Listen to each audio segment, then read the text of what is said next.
Don't forget, you can reach the latest episode of Potomac Watch anytime. Just ask your smart speaker, Play the Opinion Potomac Watch Podcast. That is, Play the Opinion Potomac Watch Podcast. From the opinion pages of the Wall Street Journal, this is Potomac Watch. Welcome back. I'm Paul Gigot with Kim Strassel and Alicia Finley talking about the new EV mandate. Alicia, what are the implications for prices here, prices you will pay as a consumer for these vehicles from this de facto mandate? So that's really an interesting question because right now the average EV retails for about $50,000, which is about 20% more than a typical gas-powered car. In fact, there were only about 2 EVs, electric vehicle models, available in December that retail for less than $40,000. So these really aren't mass market cars. What are those, Alicia? That's the Nissan Leaf and Chevy Bolt, and neither are known to be particularly functional. Or, and when I mean functional, they don't tend to have a long battery range, and some. They're not as good as Teslas, in other words. Yeah, that's exactly right. Or they're not known to be as good as Teslas. You know, Chevy or GM would probably push back against that. But in any case, there really are at price right now at a point where most consumers can't afford them. The question is what's going to happen as they have to ramp up the production. And what you're starting to see actually is a pricing war. And by pricing war is like they need to sell these cars because they're mandated to make them. And so they need to sell them to get them off the lots. And so some of them have actually started cutting their prices in order to sell them. But the result of that is they're bleeding money up the wazoo. Ford has been losing last year was losing about $67,000 on each EV sale. I think Rivian at one point was losing over $100,000 on each EV sale. So this just isn't sustainable. And so what is going to happen, and right now you're already seeing this, is that the companies, the traditional automakers, are using their profits from the gas-powered cars to subsidize the EVs. But the problem, of course, is that when they have to ramp up the EV production and reduce their gas-powered production, that cost shift, they're not going to be able to support. Yeah, that internal subsidy goes away. And we've seen some EV producers that are under increasing pressure, like Fisker Automotive has pared back its production recently and may have some trouble surviving. The General Motors Lordstown EV truck plant closed. So there are some real troubles here. And Kim, that has implications for workers. There have already been job losses at companies that have been trying to make this transition because if you reduce your gas-powered assembly lines, the workers can't all transfer to EV production lines. And in any event, EVs don't require as many parts as required to go into a gas-powered car. Let's listen to President Biden talk about the new rule. 3 years ago, I set an ambitious target that half of all new cars and trucks sold in 2030 would be zero emission. I brought together Americans' automakers. I brought together American auto workers. Together, we made historic progress. Hundreds of new expanded factories across the country, hundreds of billions of private investment, and thousands of good-paying union jobs. And it will meet my goal by 2030 and race forward in the years ahead. Today, we're setting new pollution standards for cars and trucks. U.S. workers will lead the world in autos, making clean cars and trucks, each stamped Made in America. You have my word. Well, that music just makes me feel so much better about the new rule. I'm dancing in the auto parking lot. But I was intrigued. The UAW issued a statement on the new greenhouse gas rules you would expect, but it was loaded with caveats, and even though it endorsed the rule, it was, I would say, intriguing politically. Here's what one of the statements in it. We reject the fear-mongering that says tackling the climate crisis must come at the cost of union jobs.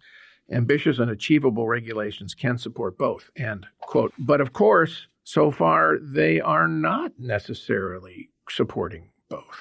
Look, if I were the UAW right now, I would be furious. This is a president who says that he's the most pro-union president to ever come into the White House. The United Auto Workers has been a core constituency for Democrats for goodness knows how long. And this is throwing them under the bus. And, you know, it was notable, the White House as aware that they are playing with a bit of fire here, which is why they made quite a bit of hoo-ha about the fact that they had stepped back a little bit from their original proposal. Now, I will note that it is true that they eased off some of the targets at the front end, and they are instead backloading it so that all of the targets have to be made up in the back end. You're still getting to the same spot in the end. But they essentially, to the extent that they gave something, it was allowing the automakers a few more years to hit some of these targets. It doesn't make a difference. We're talking about a very compressed timeline here. And, the president essentially even had to buy that conflicted statement, Paul. Remember the sight of him walking along the union picket line a couple of months ago to kind of express his support for Sean Fain and the United Auto Workers as they had a standoff with the car makers over a contract. And he's convinced union leadership to stay with him. But I will tell you, I do not think that union rank and file are buying this at all. There's a lot of pressure on the union leadership to push it back. And this is a classic case of politics taking precedence over economic reality, which could come back and really hurt the union.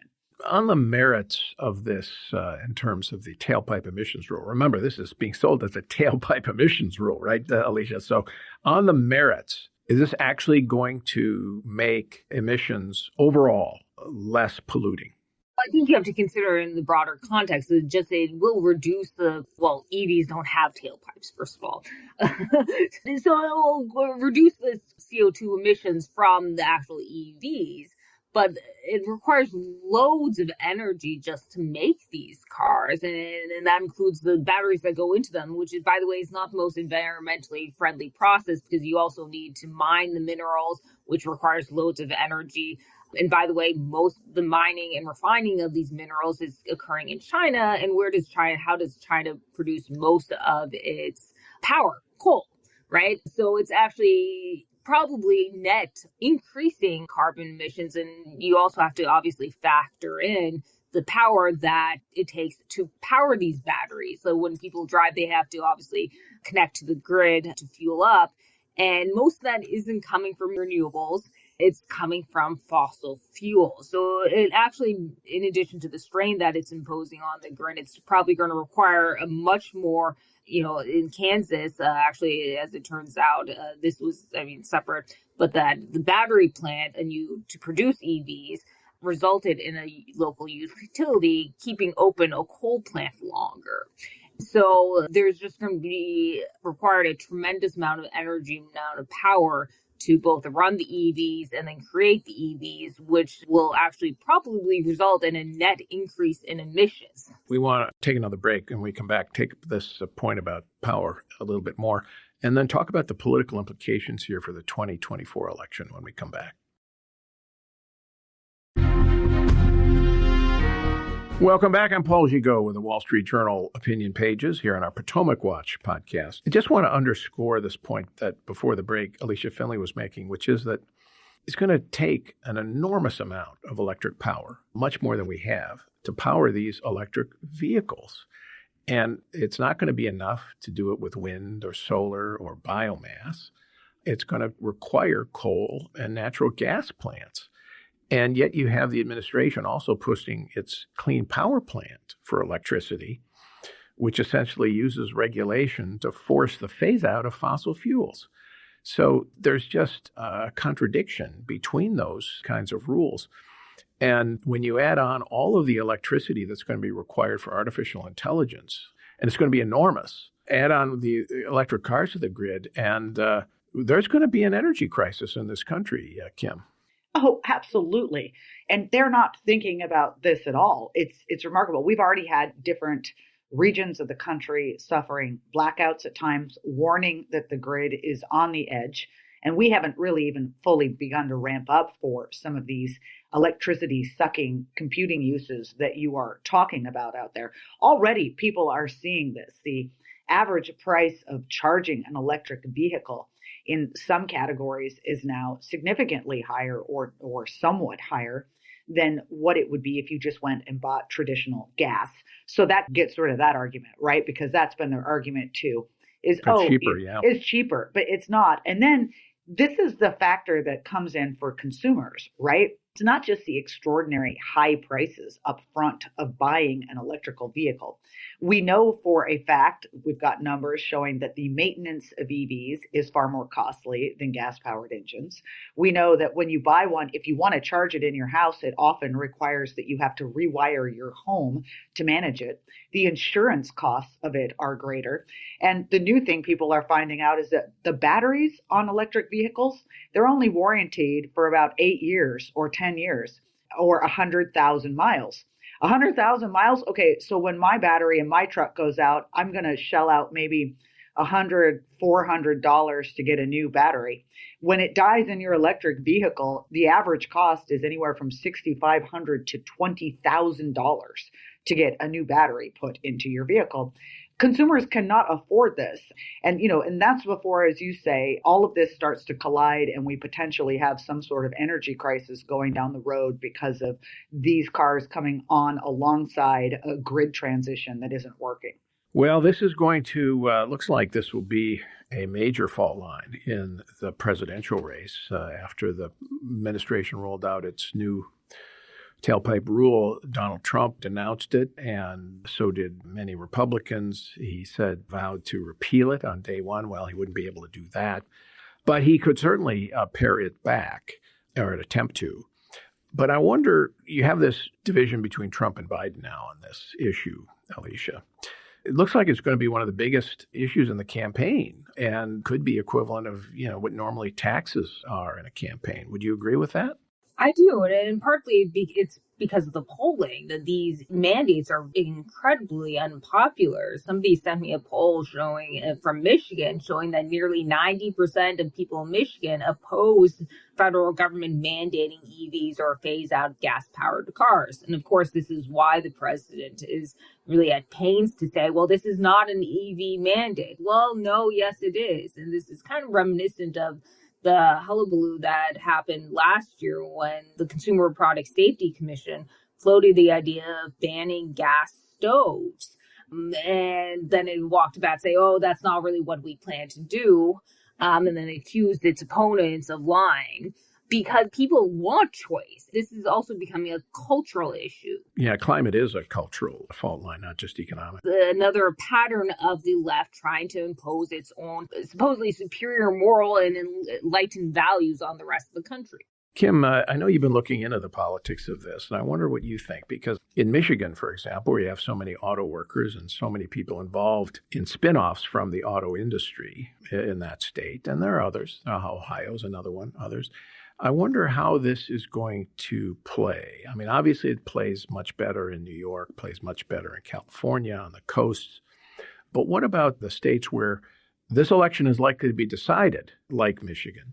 If you look at a map, it's incredibly clear. Everywhere where EVs are popular and have been taken up are blue cities or areas within red states where there are blue populations, i.e. things that are more urban.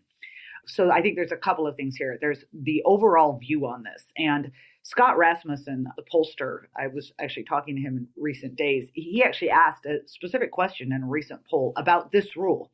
And it reads, government officials are working to develop regulations that would effectively outlaw the manufacture and sale of gasoline-powered cars. Do you favor or oppose? About 34% favored in some capacity, 60% opposed or strongly opposed. And there's a slight majority of Democrats who favor this, but Republicans, 76 were opposed, and independents, 60% were opposed. And it does completely fall across income and geography. So if you're in a big urban blue city, there's about 65% support for this. If you are in a rural area, you are 70% opposed. And I think that gets to Alicia's point about cultural issues. Also, income, the more money you make, the more open you are to this. But you have to get above $150,000 in income for you to begin to get a group of people who think that this is a good idea. That excludes an enormous number of American voters who really hate this idea. That's one issue. The other issue is swing states. And as you just mentioned, Michigan, Wisconsin, Pennsylvania, all very heavily manufacturing oriented. And Donald Trump is already hitting Joe Biden hard on what this is going to do to domestic industries. So do you think, Kim, just briefly, this is a net plus for Trump?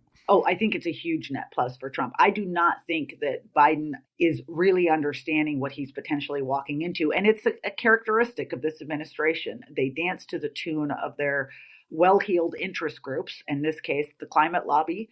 And I think at their peril, and it's why you see Joe Biden's poll numbers what they are now. All right. Thank you, Kim. Thank you, Alicia. We shall see how this plays out. It won't be the last time you hear about this debate between now and November. We're here every day on Potomac Watch. Thank you for listening. We appreciate it when you're here. We'll be here tomorrow. Thanks for listening.